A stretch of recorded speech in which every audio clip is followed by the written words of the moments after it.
ఒక పెద్ద చెట్టు కనపడింది. ఆ చెట్టుకి తీగ అల్లుకుని పువ్వులు పూసింది, పెద్ద పెద్ద పువ్వులు.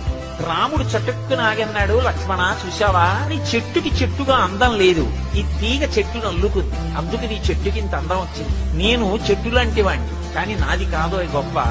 ఇటువంటి భార్య దొరికింది చూశావా, ఐశ్వర్యం అంతా వదిలేసి కూడా నన్ను అనుగమించి వచ్చింది. నీ వదిన వల్ల నా మనశ్శాంతి. సీతమ్మంది, ఏమో లక్ష్మణ ఆయనకి అలా అనిపించింది, కానీ ఎంత గొప్ప తీగైనా ఎంత పెద్ద పువ్వులైనా ఇటువంటి చెట్టు ఆసరా దొరకకపోతే నేల మీద పడితే మేకలు తినుండేవి. అటువంటి చెట్టు ఆసరా దొరికింది కాబట్టే తీగ శోభిస్తోంది. అంటే సీతారాములు ఇద్దరూ కలిసి లక్ష్మణస్వామిని అడిగారు, లక్ష్మణ నిజంగా చెప్పు, చెట్టు వల్ల తీగ కందమా, తీగ వల్ల చెట్టు కందమా అన్నాడు.